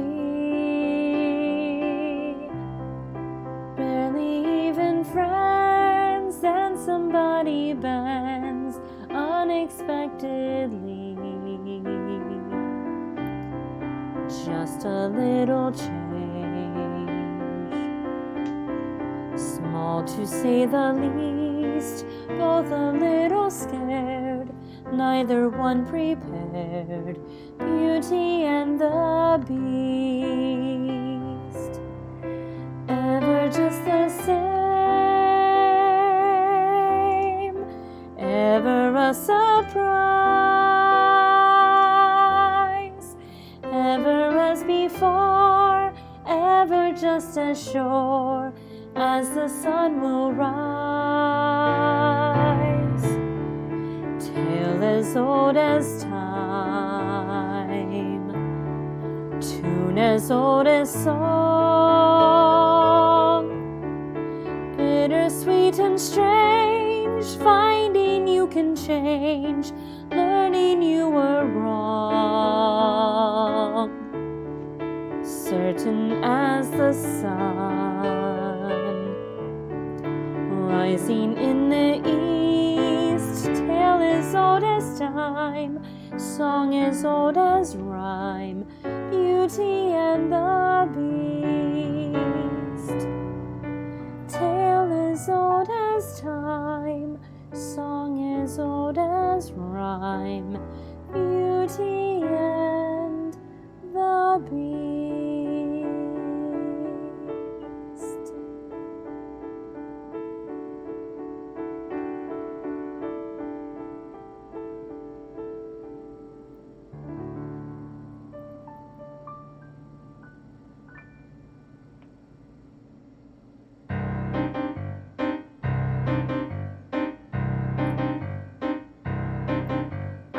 That in the past I've been a nasty. They weren't kidding when they called me, well, a witch. But you'll find that nowadays I've mended all my ways, repented, seen the light, and made a switch. True, yes. And I fortunately know a little magic. It's a talent that I always have possessed. And dear lady, please don't laugh. I use it on behalf of the miserable, the lonely, and depressed. Pathetic, poor unfortunate souls in pain, in need. This one longing to be thinner, that one wants to get the girl, and do I help them? Yes, indeed. Those poor unfortunate souls, so sad, so true. They come flocking to my cauldron, crying, spells, Ursula, please, and I help them. Yes, I do. Now it's happened once or twice.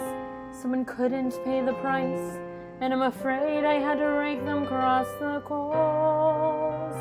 Yes, I've had the odd complaint, but on the whole I've been a saint to those poor unfortunate souls.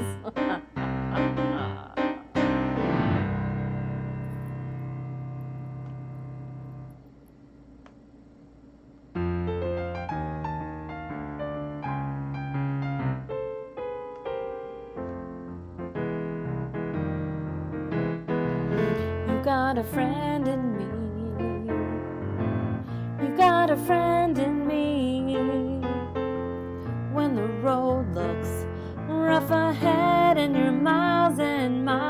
from your nice warm bed. You just remember what your old pal said. Boy, you got a friend in me. Yeah, you got a friend in me.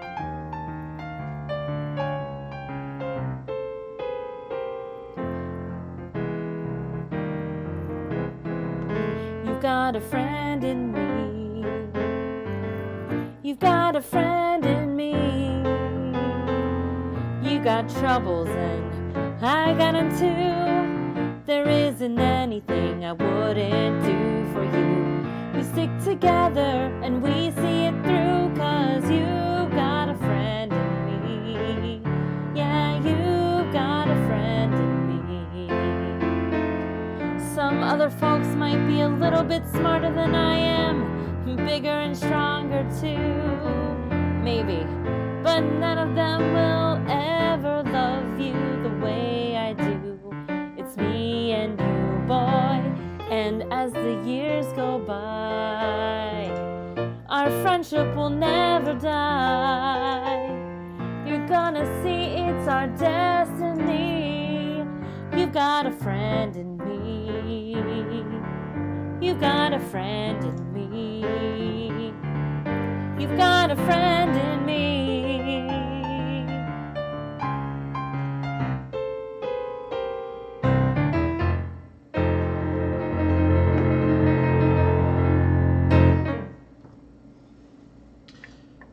Thank you guys so much for that. That was so much fun to listen to and sing along to. I really, really appreciate that. I did want to give a really quick update after that sing along.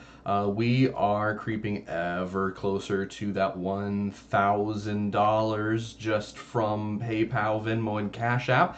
I'd certainly like to see us cross that threshold before the night is over. I think we only need a couple of dollars more.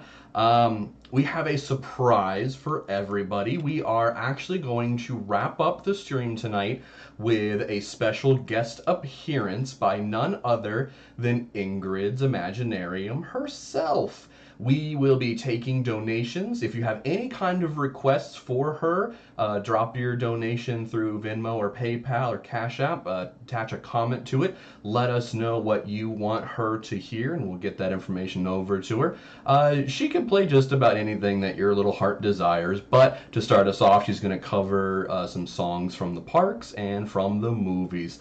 So please enjoy Ingrid's Imaginarium.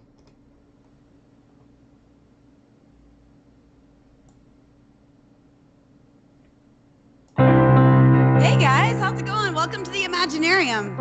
I'm Ingrid, and I'm going to be playing some jams for you tonight. We are almost at the $1,000 mark for this fundraiser for Thanks for the Giving. So go ahead and go to thanksforthegiving.com/donate. Make a request by the PayPal or the Venmo or the Cash App. That'll get to me, and I'll try to play anything you send through. And since we're almost there, let's start with this one. Mama, I don't have time for dancing. Well, that's just gonna have to wait a while. I don't have time for messing around. You know it's not my style. This old town can slow you down. People taking the easy way. But I know exactly where I'm going. Getting closer and closer every day. And I'm almost there. I'm almost there. People around here think I'm crazy. But I don't care. Trials and tribulations. You know I've had my share. There is nothing gonna stop me now, 'cause I'm almost there. And I'm almost there.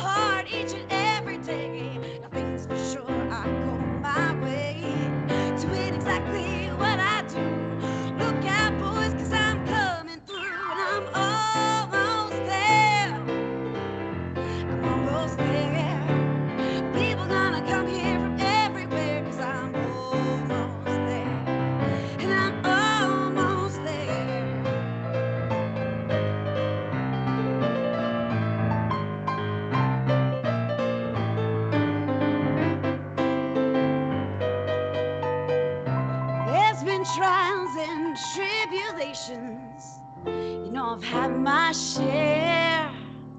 But I've climbed a mountain, I've crossed a river, and I'm almost there. And I'm almost there. And I'm almost there. Almost there. Hopefully we are even closer to that $1,000 mark. All you got to do is go to, got it right here for you, thanksforthegiving.com/donate. Send your PayPal, Venmo request right on in. If you want to put a request in the chat, I see a couple people are hanging out with us too. Hi, Jessica. How's it going? Glad you're here. Mara's hanging out with us. How's it going, Mara? Well, let me know what you would like to hear. Let's see. I don't think I have any Venmo requests coming through yet. So how about one of my own personal favorites?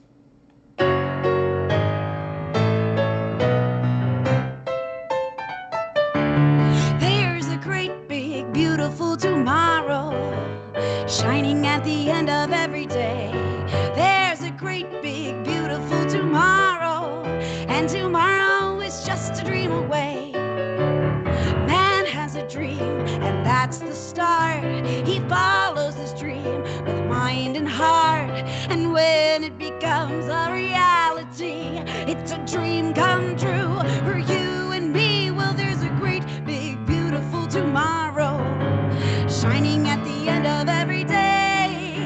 A great big beautiful tomorrow, just a dream away. I don't know, should we do some more Parks songs? I got an idea. Let's take it over to Epcot. One little spark of inspiration is at the heart of all creation, right at the start of everything that's new. One little spark lights up for you. Imagination, imagination. A dream can be a dream come true with just that spark in me and you. Oh, that's one of my all-time favorites. Goes to the imagination pavilion for a little bit too. Maureen's hanging out with us. Let me know what you'd like to hear, Maureen. Remember, you can send all of your donations to our Venmo and Cash App and PayPal. And I got Hunter talking to me. Let me know what you guys are wanting to hear and what you requested. Let's do. You know what? I think that somebody wanted to hear a mermaid song earlier tonight. So I think we should do this one.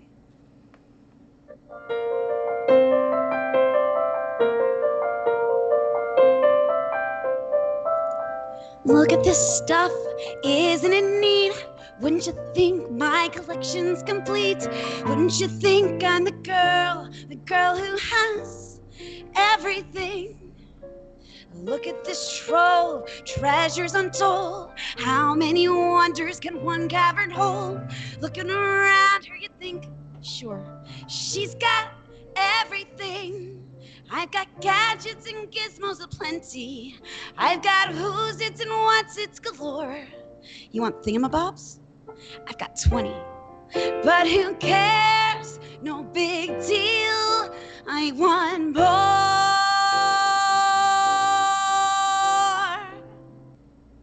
I want to be where the people are. I want to see them dancing, walking around on those, what do they call them? Oh, feet. Flipping your fins, you don't get too far. Legs are required for jumping, dancing, strolling along down a, what's that word again? Street. Up where they walk, up where they run, up where they sail day in the sun, wandering free. Wish I could be part of that world. What would I give if I could live out of these waters?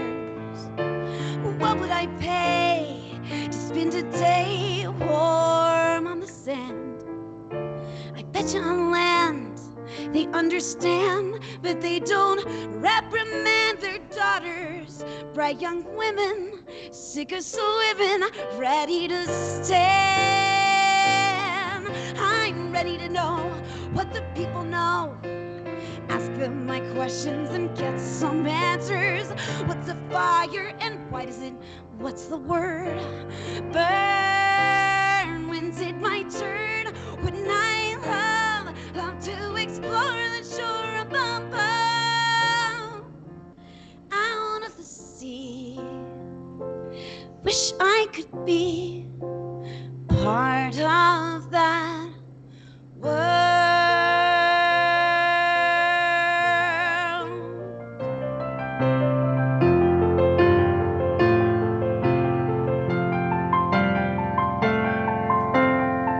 Going out to all the mermaids. Oh, that's one of my favorites. And it looks like Mara has a request that just came in for us. Let me double check and make sure I'm not missing any more here. We're going to keep it going till probably about 10 after the hour so we can get to some of these awesome requests.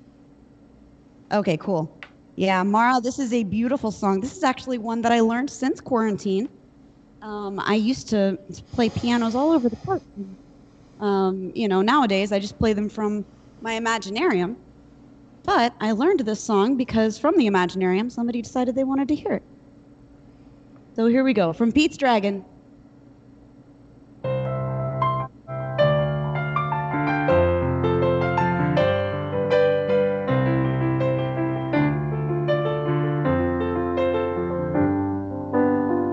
I'll be your candle on the water. My love for you will always burn. I know you're lost and drifting, but the clouds are lifting.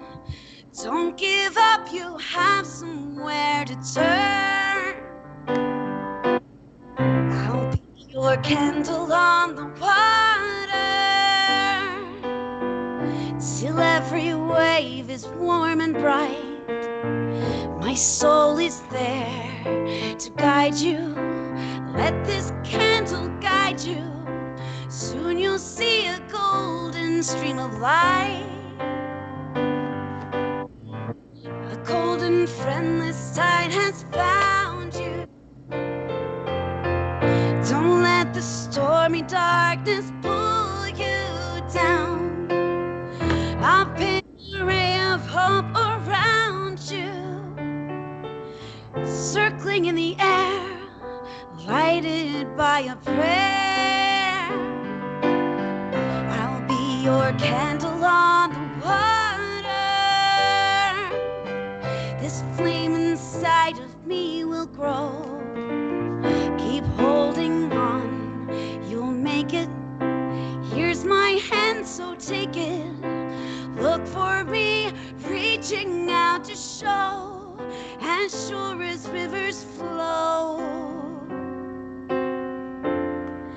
I'll never let you go.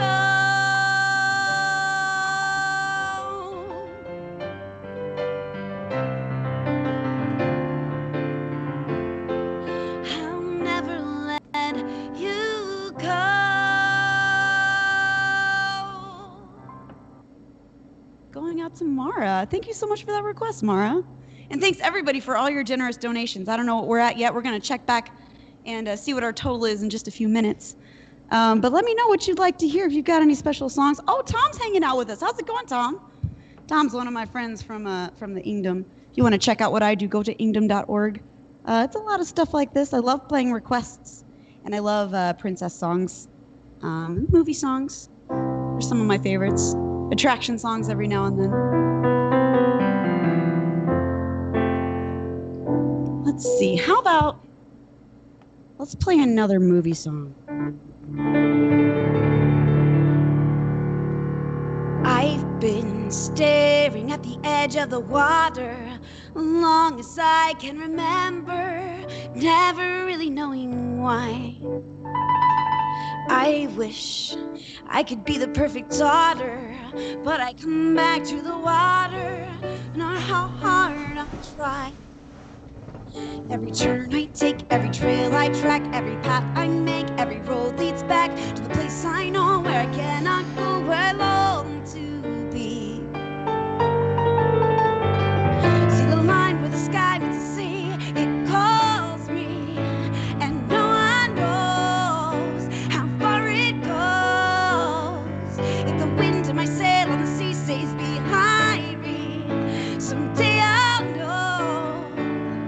if I go, there's just no telling how far I'll go. I know everybody on this island seems so happy on this island. Everything is by design.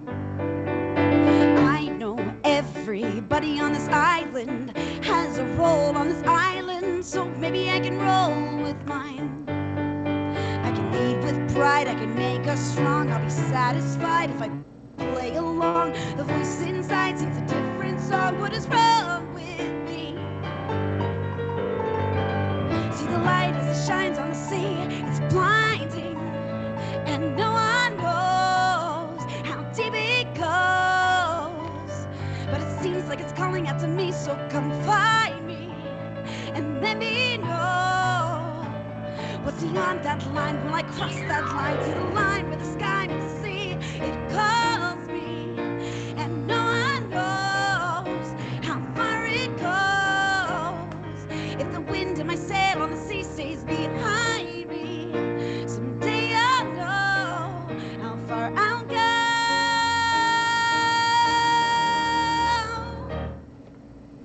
There we go, a little Moana for you. How about this one? This is another one of my movie favorites. Imaginarium, give us the Serengeti. I'm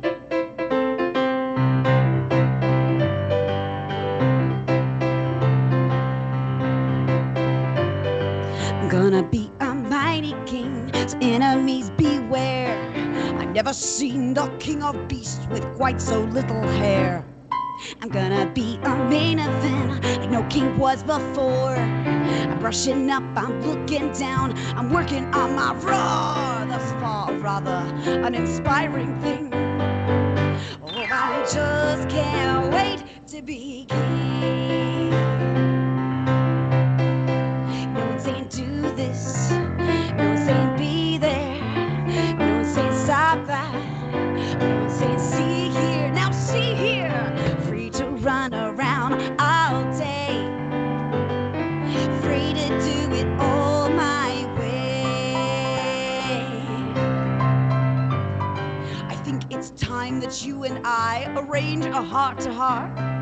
Kings don't need advice from little hornbills for a start.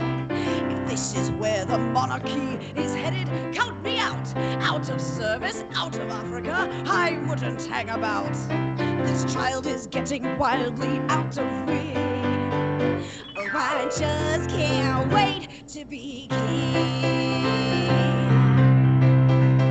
Everybody look left, everybody look right. Everywhere you look, I'm standing in the spotlight. Let every creature go for broken sea. Let's hear it in the herd and on the wing. It's gonna be King Simba's finest fling. Why, yeah, well, I just can't wait to be king. Well, I just can't wait to be king. Well, I just can't wait to be king. Oh yeah, that's one of my favorites. I like it because I get to do all the funny voices. Hey, Jason's hanging out with us tonight. How's it going, Jason? Glad you're here. We are taking requests for a good cause. All donations are split between cast member pantry and team member funds. Go ahead and go to thanks for the giving. Here, put it back on the screen for you. thanksforthegiving.com/donate. There's Venmo, Cash App, PayPal on there. If you'd like to send in a request to any of those will go directly to me. And I'll try to play your request first.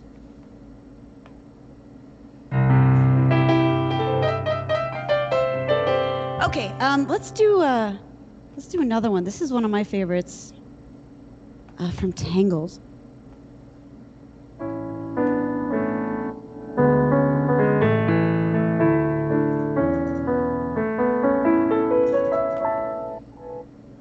All those days watching from the windows, all those years outside looking in, all that time never even knowing just how blind I've been. Now I'm here, blinking in the starlight. Now I'm here, suddenly I see. Standing here, it's all so clear. I'm where I'm meant to be. And at last I see the light. And it's like the fog has lifted. And at last I see the light. And it's like the sky is new. And it's warm and real and bright, and the world has somehow shifted. All at once, everything looks different now that I see you.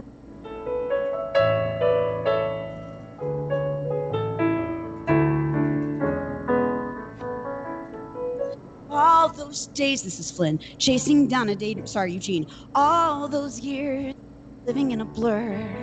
All that time, never even seeing things the way they were.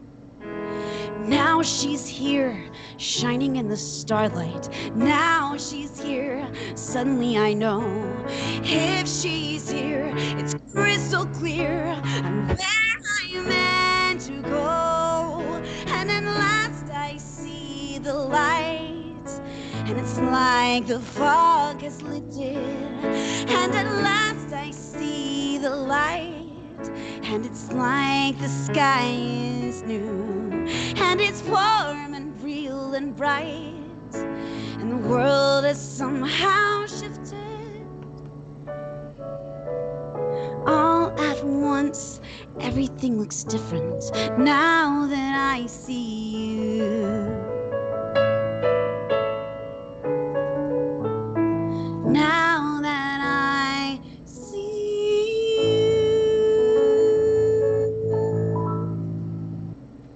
One of my favorites. Okay, guys, we are about to check back in and see if we made the the $1,000 mark. Hopefully, we were almost there when we started this session, so hopefully we'll have made it. I've got one more song for you tonight. I always like to end the show with a goodnight kiss, a fireworks spectacular, and this is definitely my favorite.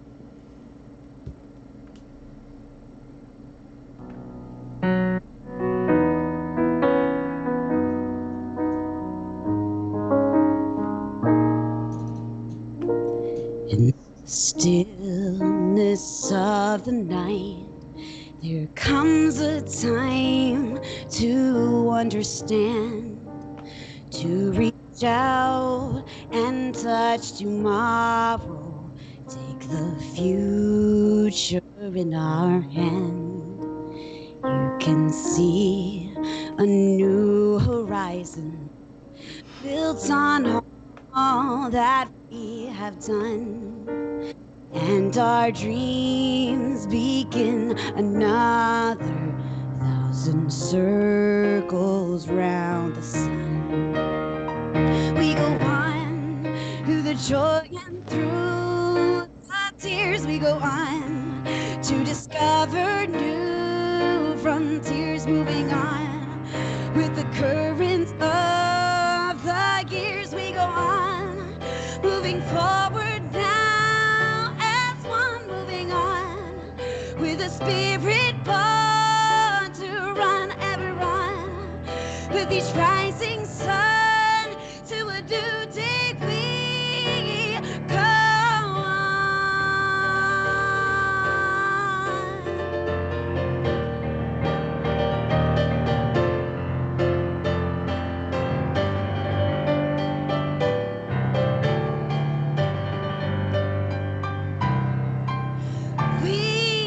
go on. We go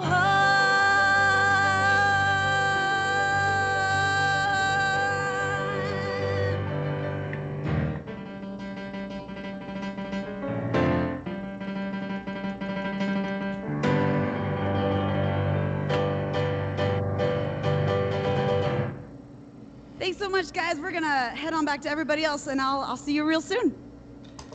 Thank you so much, Ingrid, for all of that. That was so much fun. That was so well. I think Joe is still crying a little bit from that finale there, and Clinton as well. Oh my gosh. I have a That was lighter in the awesome. sky, but you can't see it. So I did want to give an update to our current donation numbers while Ingrid was performing those wonderful, wonderful tracks for us. We officially passed not only $1,000 but $1,100 tonight just from straight up donations from PayPal, from Venmo, from Cash App. This is not even considering the auctions that are still up. So thank you all so much for that. That is a unprecedented amount of generosity for our little humble event, and I've gotten some feedback already about how so many of you have enjoyed the live stream tonight, and it really means a lot. The team here with Clint and Joe and Brian, they worked their butts off for the last 7 or 8 weeks. You're not getting out of this. It's all about Hunter. You're not getting out of this. You did, sir. Yeah, this is all Hunter. No, but I appreciate the kind words. I do want to cover a couple of things. The raffle donations, surprise, they're going to stay open for another week as well. They are going to run in tandem with our eBay auctions. So you will have 7 days, a week from today, to continue donating that $22, $23, or $24 to any of the PayPal, Venmo, or Cash App to put your name in the running for the raffle bags. So don't feel bad if you didn't get to catch the live stream tonight. We did record the entire thing, the second attempt, the one where the audio worked correctly. And that will be available for anybody to watch on various platforms, so you can catch up and watch this whole ordeal at your own comfortable pace, convenience, the whole 9 yards. We appreciate everything that you guys have done tonight so far. We'd love to keep this going, keep the same energy going for the next week to get as much money as possible to help these cast members and team members that are in such dire situations.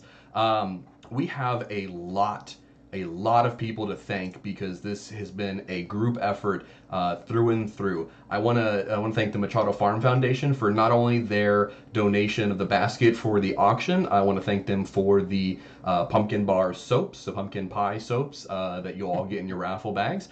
I want to send a special thanks out to the team at Retro WDW, not only for their donation, but for the stories that they were able to share tonight. Getting to relive those memories through you guys and hear about some of the cast members and team members you've encountered really brings all of us back to a special cast member or team member that we've met in our travels to the parks, and it reminds us that they are what makes these parks and resorts so special. A couple of our donors I want to put a special shout out to, and I'm sorry if I mess up anybody's name. Some of the raffle items were donated by Courtney Guth, Derek Bergen for his Bergen Fine Art, Absolutely Horizons one Matt. He donated a couple of D23 boxes that you can find in the Disney raffle bags. Alicia Stella of Theme Park Stop gave us a Jaws hat and a Jaws shot glass. You can find that in one of the Universal bags. And scattered throughout the bags are some Theme Park Stop buttons. You'll just have to see which bag you get if you get a button. We're also going to give a special shout out to Theme Park Bar. For you, Matt, thank you very much for making that happen. I'm looking forward to making my own version of the Circus Peanut at home and getting able to try that. That was so fun to watch.